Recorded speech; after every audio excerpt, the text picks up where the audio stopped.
இப்போ உருளைக்கிழங்கு எப்படி செய்யலாம்னு சொல்லித்தரேன். அதில் வந்து கடலம் பருப்பு ஒரு கிளாஸ் போட்டுக்கணும். அப்புறம் இது தோரம் பருப்பு இது 2 கிளாஸ் போடணும்.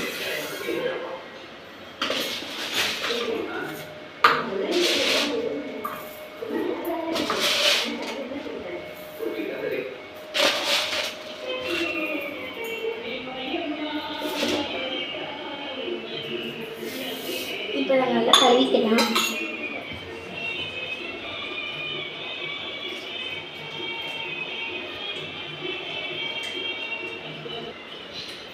இதை நல்லா கழுவியாச்சு.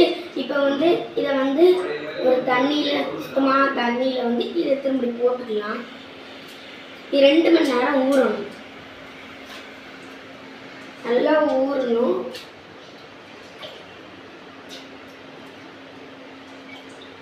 இது ஊறது சொல்லியும் மற்ற வேலைங்க எல்லாத்தையும் பார்த்துக்கலாம். பாருங்கள் 2 மணி நேரம் நல்லா ஊறிடுச்சு. இப்போ இந்த பருப்பு உருண்டை ரெடி பண்ணுறதுக்கு நல்லா ஊறிடுச்சு. இதை மிக்ஸி ஜாரில் போட்டு இது கூட என்னெல்லாம் போட்டு அரைக்கணும்னா 3 மிளகாய், 5 பல்லு பூண்டு, ஒரு இஞ்சி, உங்களுக்கு தேவையான அளவு சோம்பு இதெல்லாம் போட்டு அரைச்சிடலாம்.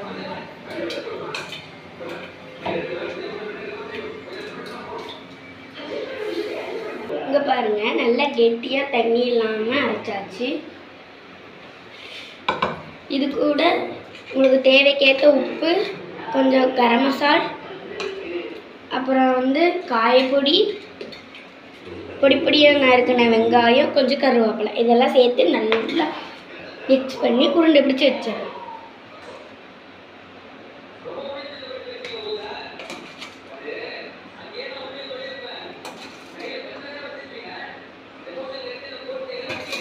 போடு கீரை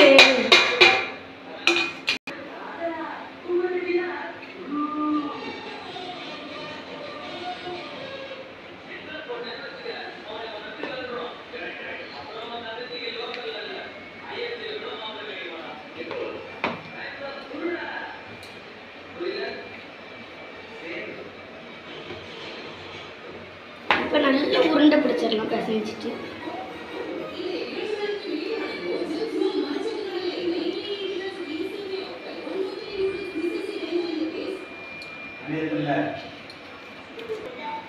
நல்லா இப்போ உருண்டை பிடிக்கணும். இந்த மாதிரி நல்லா உருண்டை பிடிக்கணும்.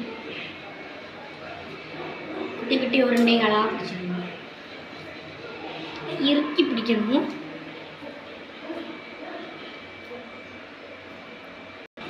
இந்த உருண்டைகளை பாருங்க நல்லா இப்படி பிடிச்சாச்சு. இது உடையாமல் இருக்கிறதுக்காக லைட்டாக பொரிச்சு எடுத்துக்கலாம். சில பேர் வந்து அப்படியே போட்டுருவாங்க. இது வந்து நம்ம லைட்டாக பொரிச்சு எடுத்துக்கலாம். பச்சை வாசனை போகிறதுக்காக நம்ம ரொம்ப நேரம் பொரிக்கக்கூடாது, லைட்டாக பொரிச்சு எடுத்துக்கணும். இங்கே பாருங்கள், இங்கே ஒரு நல்ல மொறுமொறுன்னு ஆயிடுச்சு. இதை எடுத்துடலாம்.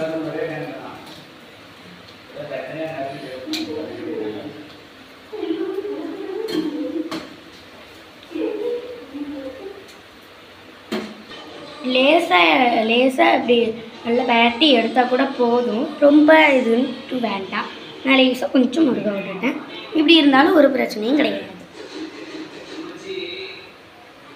இங்கே பாருங்கள், இதை இப்போ எடுத்துடலாம். இங்கே பாருங்கள் நல்லா லைட்டாக எடுத்தால் கூட போதும்.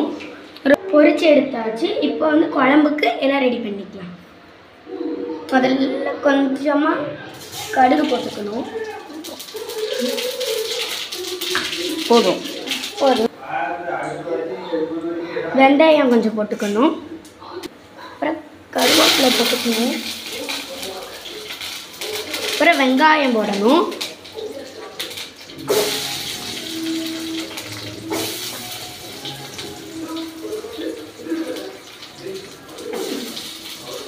வதக்கிக்கணும் நல்லா. வெங்காயம் நல்லா வதங்கிருச்சு. இப்போ தக்காளி சேர்த்துக்கலாம். எங்கள் அம்மா கொஞ்சம் மாங்காய் வச்சுருக்காங்க, வேணும்னா மாங்காய் போட்டுக்கலாம்.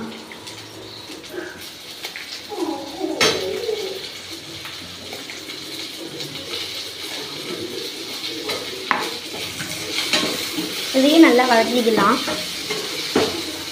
சால்ட்டு போட்டு வதக்கிக்கிட்டிங்கன்னா நல்லா வதங்கிடும். உங்களுக்கு எவ்வளோ சால்ட்டு வேணுமோ அவ்வளோ போட்டுக்கலாம்.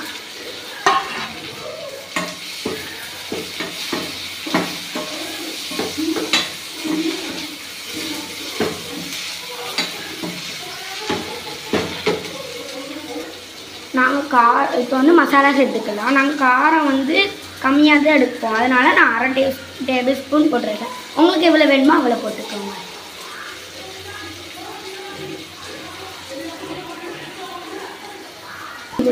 மஞ்சள் தூள் வந்து 1/4 டீஸ்பூன். அப்புறம் வந்து ஆச்சி குழம்பு மசாலா தான் எங்கள் அம்மா சேர்ப்பாங்க. நீங்கள் என்ன சேர்ப்பீங்க? அதை 2 ஸ்பூன் குழம்பு மசாலா பொடி போட்டுக்கோங்க.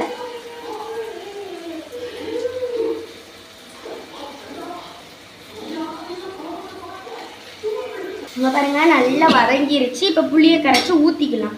இப்போ பாருங்க புளி நான் எனக்கு தேவைக்கேற்ப எடுத்துருக்கேன், உங்களுக்கு தேவைக்கேற்ப நீங்கள் எடுத்துக்கோங்க. நல்லா வதங்கிருச்சு, புளியை கரைச்சாச்சு. இப்போ ஊற்றிக்கலாம்.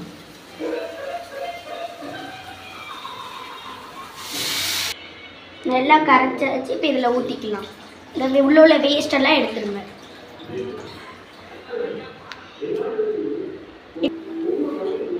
இப்போ வந்து தேங்காய் அப்புறம் பூண்டு 5 பல்லு பூண்டு, வெங்காயம், சின்ன வெங்காயம் உங்களுக்கு தேவைக்கேற்ப, ஜீரகம் இதெல்லாம் போட்டு நல்லா பேஸ்ட் மாதிரி அரைச்சிக்கலாம். இங்கே பாருங்கள். இப்போ உப்பு வரப்பு பார்த்துக்கலாம். நல்லா கொதிக்கட்டும்.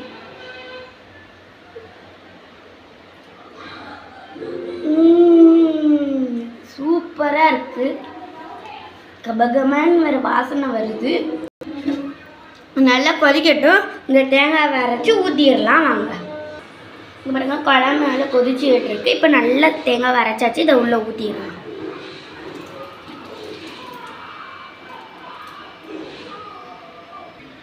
தேங்காய் ஊற்றியாச்சு. சில பேர் தேங்காய் ஊற்றாமே இருப்பாங்க. உங்களுக்கு தேவைன்னா நீங்கள் வந்து தேங்காய் ஊற்றிக்கலாம். தேங்காய் ஊற்றினா சூப்பராக இருக்கும். டேஸ்ட் ரொம்ப சூப்பராக இருக்கும். மசால் வாசனை போகிற வரைக்கும் நல்லா கொதிக்கட்டும். மசால் வாசனை போகிற வரைக்கும் நல்லா கொதிக்கணும். இந்த கொதிஞ்சக்கப்புறம் இந்த உருண்டைகள் எல்லாத்தையும் உள்ளே போட்டுறணும். குழம்பு நல்லா கொதிச்சிருச்சுங்க. இப்போ வந்து இந்த உருண்டையெல்லாம் உள்ளே போட்டுறலாம். அது சிம்மில் வச்சுக்கலாம்.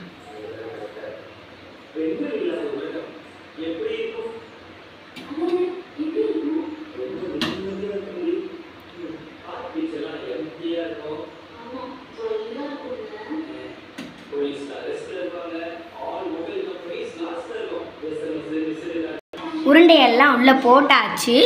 இப்போ கரண்டியை வச்சு இப்படி சைடில் அந்த மாதிரி பண்ணி விடணும். ரொம்ப இது பண்ணால் உருண்டெல்லாம் உடஞ்சிரும். அதனால் இது சிம்மில் வச்சு நல்லா கொதிக்க விடணும். அவ்வளோதான். இதை வந்து அவ்வளோதான். உருளைக்குழம்பு ரெடி ஆயிடுச்சு. இதையும் நீங்கள் செஞ்சு பாருங்கள். பாய்.